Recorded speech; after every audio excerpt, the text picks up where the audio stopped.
Today we're talking about Cthulhu again, already. And what a ride this has been, eh? We just talked about him yesterday. I made a bunch of summaries of all the teasers that were out for him.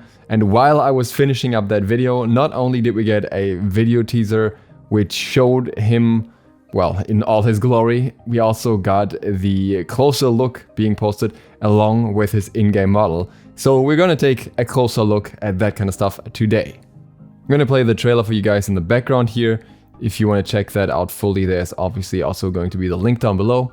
And other than that, we're going to go through the closer look, which in this case is actually on the PlayStation blog, so they used Sony's platform here a little bit.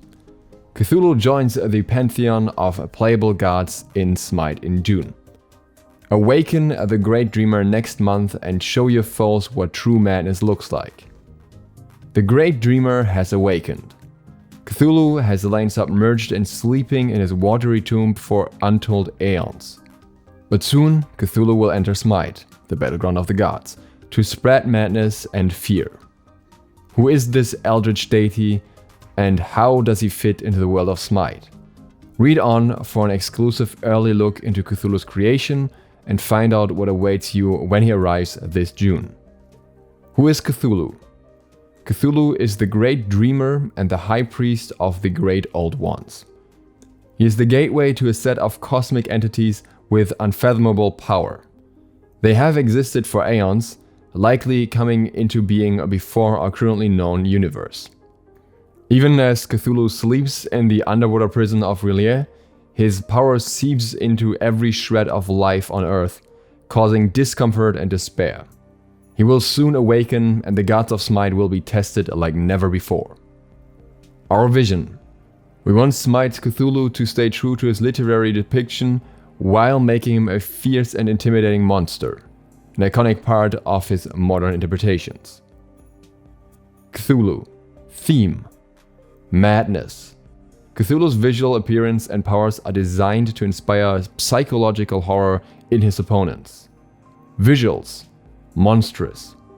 The recognizable octopus head sets a clear template for Cthulhu as a terrifying beast from the darkest depth of the ocean.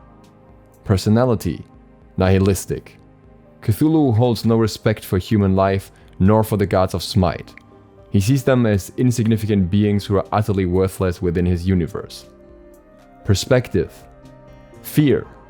The gods know nothing of Cthulhu, which scares them. Once they see him and begin to know what he is capable of, they fear him even more. Within the Smite universe, Cthulhu will serve as a symbol of consequences for the gods. Gods are immortal and powerful, and thus they rarely consider the repercussions of their actions.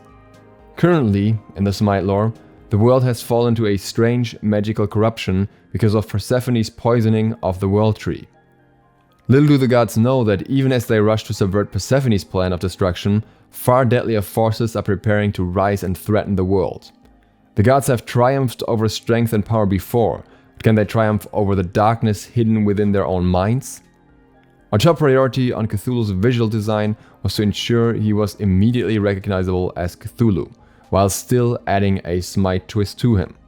We wanted to make our own Cthulhu while not taking anything away from his historical depiction. Cthulhu has a strong description in the original works that we constantly kept in high regard during his iterations. Additionally, his popularity for modern adaptation added many more expectations for the character that we want to meet. At first, we experimented with this god, trying to push the boundaries of his animalistic elements, especially in his body and posture. Ultimately, we felt that these were too much of a deviation from his roots. Looking at these designs here, I don't necessarily think they stray that far away from the core concept. Sure, the second one does seem a fair bit different. It wouldn't really strike me as a Cthulhu design, but the other three, A, C, and D, all kind of look pretty similar-ish to me at least. So I don't really see how they thought they strayed very far there, but fair enough. We honed back in on his most infamous characteristics while augmenting his humanoid body with more crustacean carapaced elements. We also developed an element of asymmetry in his forearm to push him even further into monster territory and add more visual interest. Asymmetry in one form, eh? Not completely unheard of, but oh well, I digress. Now, seriously though, let's have a look at the model. And does that not look fantastic? I think they did a really, really cool job with Cthulhu. Having enough elements to make him absolutely recognizable, but still adding a bit of their own flavor, especially through the color theme that they chose here. I was expecting like a dark purple or something along those lines, but they went with this green, red, little bit of purple on the hand combo, and I think it just looks great overall, and I think they really, really, I don't know, hit Baron Samedi levels of fitting design here, and I think that's as much as we can ask for, really. And this design aspect is particularly important for Cthulhu, because if you remember the data mining, he actually grows a lot, his model goes a lot bigger, so you will see this a lot, and it has to look good for that. After a few color passes, we had our final Cthulhu. The entire team is thrilled with his visual design, and he looks undeniably impressive in-game. Cthulhu is large and magical by nature, so he fit into the Guardian class for Smite. His evil themes led to abilities that were rather aggressive. Cthulhu will excel in the solo lane and possibly the duo lane. He is capable of mitigating a huge amount of damage and can lock down many enemies while dealing out decent damage. So I think this is not a very surprising choice. I'm sure some people will be disappointed, but seeing how they had to incorporate some level of tankiness, he couldn't really be a mage, hunter, or assassin, in my opinion. And then along with that, you have these magical elements which make it a bit weird to make him a warrior. So at the end of the day, it just makes sense to me. I hope he will be decently playable in support as well, and not just strictly a solo, but that sounds like the plan so far at least. We just have to see how it works out. It sounds like he should be able to support between being able to tank a lot, but also being able to lock down many enemies. Unique gameplay features. Just as in the stories, Cthulhu will be able to drive enemy guards insane, causing them to experience a wide array of effects, including a whole new set of audio and visual confusion elements. This is very interesting because we've had aspects of that before through blinds, but I think especially the audio confusion is interesting, so I guess the more you fall into madness, the more you will have audio distortion or something, or you will hear voices that overlap everything else basically, which could be very interesting for other sound play as well. Like think for example a character like Loki that is mostly countered by sound being combined with Cthulhu and making it harder for you to hear Loki use his abilities. Cthulhu then feeds on the god's madness. He can hit insane gods with a specific ability to break them. I think this is the whole torment thing that we saw in the data mining, which he has in multiple abilities. He becomes permanently tankier each time he successfully breaks a god. This is an extremely interesting mechanic to me, and I wonder how strong that will be. The big question here is how often he will be able to use it, how long it takes to get a god to that madness state and to break them.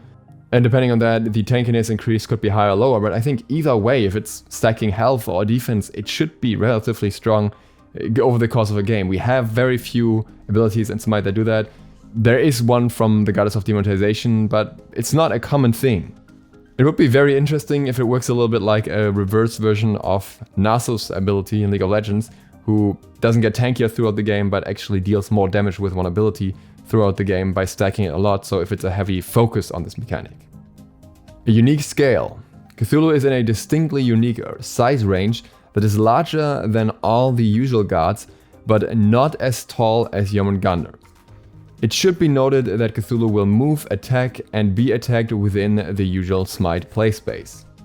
I think this is not all too surprising considering his model is relatively wide. If he was the same size as Jormungandr, he would just be completely massive all the time, and then if his basic attack range was not adjusted, it would just look weird at that point. So I can imagine around what size scale he would be moving, but it gets even more interesting if we include the ultimate. This scale concept is pushed to the limits during his ultimate ability, which changes his visual appearance while making him the largest god in Smite history to remain within the traditional play space while scaled up. We know from the data mining that this is like 3.5 times the size that he normally is, and if he's normally large already, he is going to be absolutely massive, so it's going to be very interesting what he can even do during the ultimate. I imagine he might not even be able to basic attack because that would just be a massive swing, but I'm also wondering what the traditional play space here is, because technically speaking, Jormungandr is in the traditional play space during his ultimate, but I'm pretty sure he's not going to be larger than Jormungandr as the ultimate form.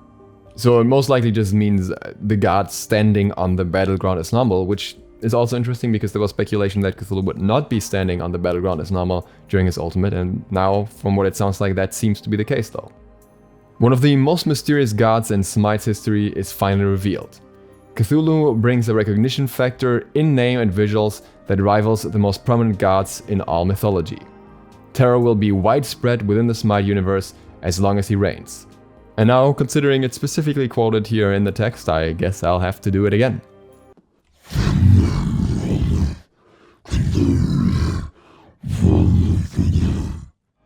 Cthulhu, the Great Dreamer, first of the Great Old Ones Pantheon, has awakened. If you enjoyed this video, feel free to click the sub button and maybe the bell. It really helps me out. And with that, thank you guys very much for watching. Hope to see you all for the next one soon. DukeSloth, out.